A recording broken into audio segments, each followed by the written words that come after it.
Olá, meus irmãos. Que a graça e a paz do Senhor Jesus possa estar habitando em nossas vidas hoje. Hoje eu quero falar sobre compromisso. Quando nós aceitamos Jesus e começamos uma caminhada de fé, a gente assume um compromisso com Deus. E é sobre esse compromisso que eu quero falar hoje. O que é esse compromisso? E o que ele acarreta sobre as nossas vidas?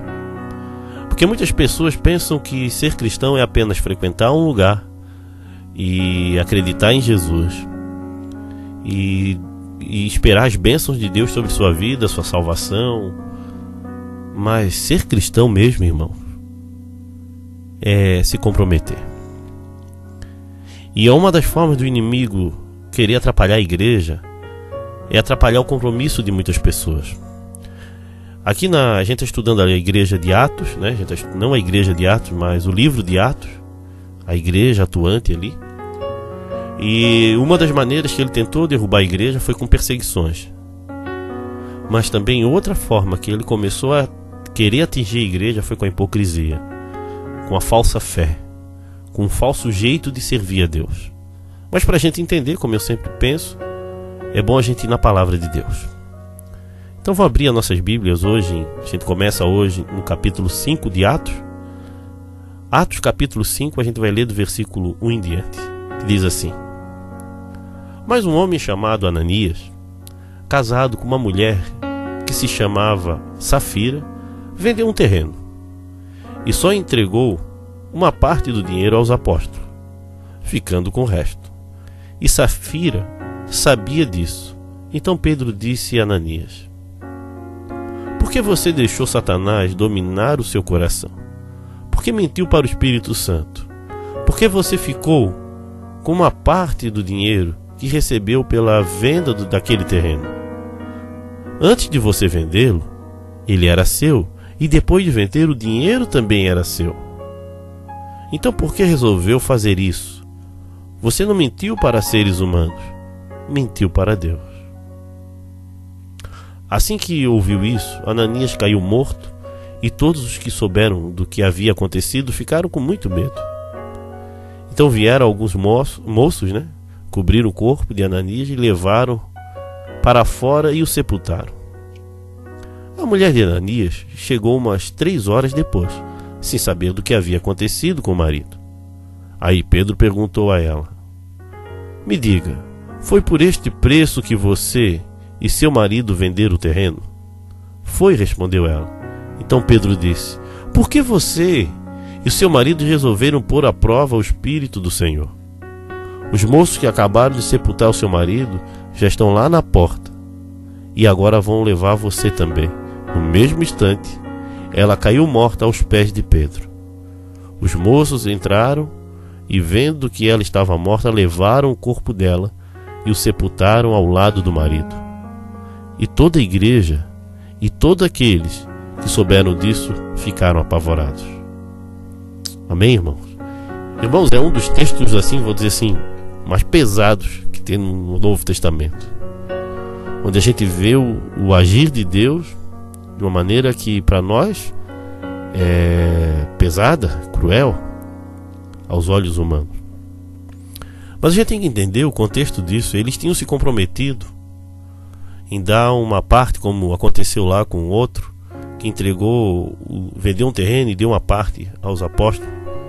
A questão aqui não é o dinheiro, mas o compromisso. É assumir algo e não cumprir com aquilo. Eles mentiram. Eles disseram que foi vendido pelo valor e foi vendido com outro para reter uma parte do dinheiro. Eles não pediram isso. A Bíblia ensina que se dá com alegria. Mas não minta para Deus. Hoje eu vejo muitas pessoas que assumiram compromissos com suas igrejas, porque o que mantém a igreja são os dízimos e oferta. E mentem assim: Olha, eu dou uma parte, eu não dou tudo. Se você joga isso de maneira limpa e clara para todo mundo, é tranquilo. O problema é se você omite muita coisa. É mentir, porque Deus sabe o que está no coração. Mas quando fala de dinheiro, parece que tudo se transforma, as pessoas se fecham. Claro que a gente vê que hoje a igreja do Senhor Jesus, que eu não digo que é a igreja do Senhor Jesus, mas virou mercado. onde pessoas estão ganhando muito dinheiro, pessoas estão ficando ricas em nome da fé. E isso é fato, a Bíblia já falava sobre isso. Isso tem desmotivado muitas pessoas. Eu concordo com vocês que pensam assim. A igreja virou um mercado? Sim. Alguns irmãos, alguns lugares entendem isso de maneira que assusta. Mas não quer dizer que a gente não tenha um compromisso com a igreja. Quando a gente está em comunidade, quando a gente contribui, quando a gente ajuda, a gente mantém aquela comunidade funcionando e fazendo a obra de Deus.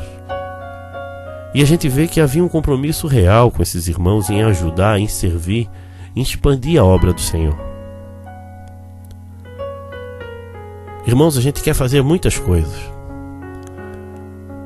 mas só que precisamos de recursos.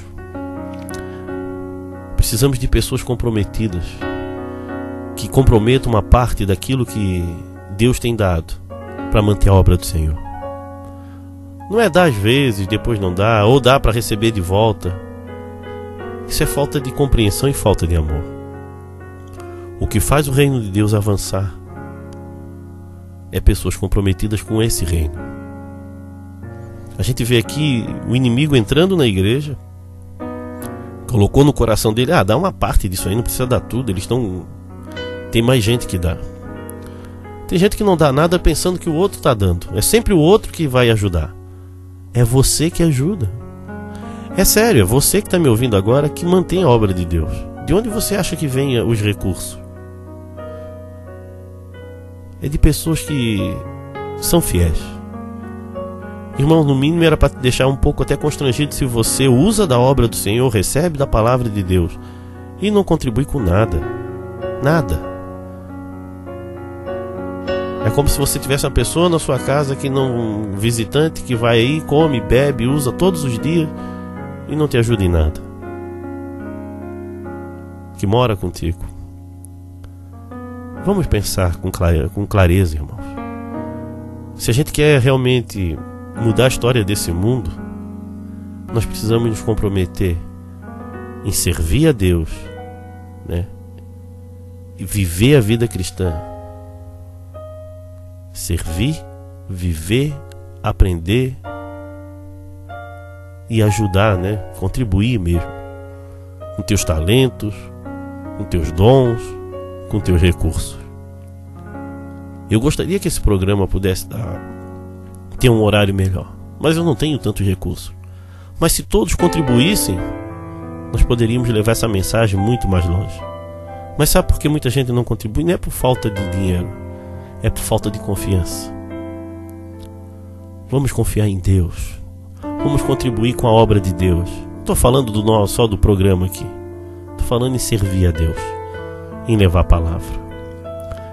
Esse domingo eu estava lá entregando sopa para os moradores de rua e fazendo aquele culto, e muitas pessoas passando ao redor, ouvindo a mensagem de Deus. Como eu queria ter mais recursos para fazer um bonito louvor ali. E não é recurso financeiro, recurso humano. Tem tanta gente que tem talento, podia ali a gente fazer um lindo momento de louvor, mas falta gente. Por quê? Porque não dá ibope. Mas se a gente quer servir a Deus, use dos teus recursos financeiros, use do teu tempo. Coloque o reino de Deus como prioridade na tua vida.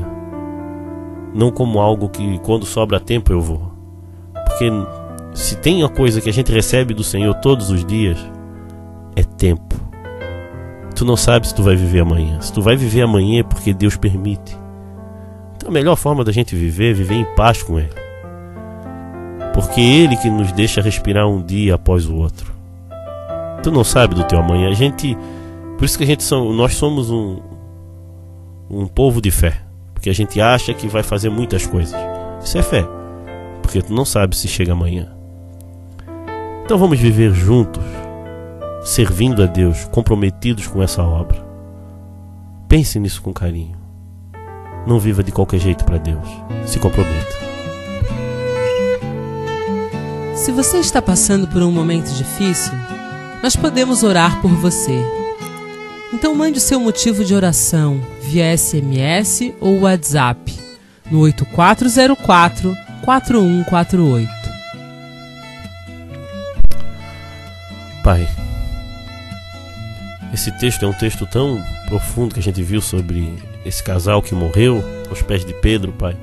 Que isso não venha estar causando tristeza ou angústia na vida do meu irmão, mas que isso venha estar mudando as nossas vidas, Pai.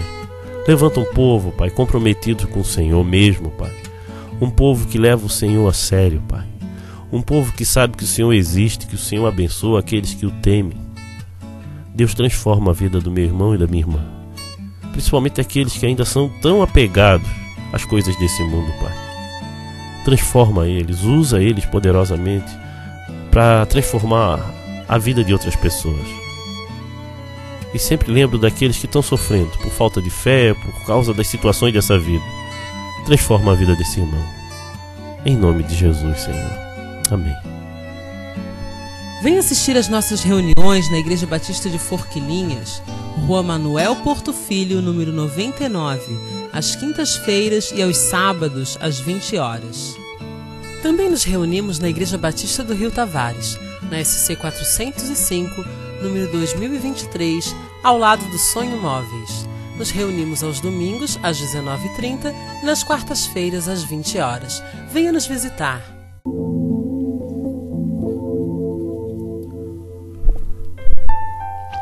Meus irmãos, eu agradeço a todos que têm ajudado, que têm contribuído com esse programa, Pai.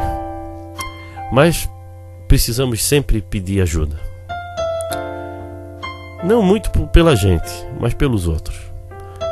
Nessa semana a gente estava lá entregando comida aos moradores de rua e tinha muitos jovens que queriam ir para a clínica de recuperação, outros queriam voltar para suas casas, um lá queria R$120 para voltar e a gente não tinha ali. Eu queria ter um caixa para poder socorrer essas pessoas. Mas a única coisa que eu peço para os irmãos é para orar, para Deus mandar um recurso. Famílias. Teve uma semana aí que a gente entregou uma bolsa de alimento para uma família, né, gente? Os alimentos que a gente ganha para fazer a sopa, sempre sobra alguma coisa, a gente entrega para algumas famílias. E a gente ficou até com o coração doído quando uma das famílias voltou outro dia, né? E falou pra gente que aquilo foi o que eles passaram a semana com aqueles legumes que a gente tinha dado. Se a gente soubesse, a gente dava até mais coisas para eles. Mas eles não vieram reclamar, vieram agradecer porque receberam aquilo. Por que eu estou falando isso tudo? Irmãos, assim como Safira, aquele turma toda ali, se comprometia, brincaram ali com Deus, não brinque com Deus também. Eu gostaria de pessoas que se comprometessem com o reino de Deus, em ajudar o necessitado. Se você está me ouvindo até agora, uma das coisas que a gente sempre clama, e eu agradeço, pessoas que têm ajudado, é cesta básica. Como tem gente que precisa. Ah, mas a gente não pode fazer assistencialismo. Eu sei que não. Mas a gente não pode deixar a criança passar fome, pessoal. A gente não pode deixar pessoas sofrer por fome e a gente gastando... Olha, uma cesta básica, dependendo do lugar, é 2 cachorro-quente. Aquela família vai passar a semana toda. Pensa nisso. Coloque isso como um princípio na tua vida. Toda vez que você for ao mercado, compre uma cesta básica. Ajude uma pessoa. Ah, pastor, mas eu não tenho condições. 1 quilo de alimento. 1 quilo de alimento. Tá bom, meu querido? Vamos fazer diferença, vamos ser uma igreja diferente. Vamos realmente amar com atitude. Vamos ter uma fé em ação. E eu peço para você sempre orar por nós. E se você puder contribuir, não vamos negar, não. A gente precisa. Aquele povo ali, os apóstolos ali, estavam ajudando os que precisavam. E aquilo ali impactou o mundo. Que nós possamos impactar o mundo com amor cristão verdadeiro. Amém? Que Deus te abençoe, meu irmão.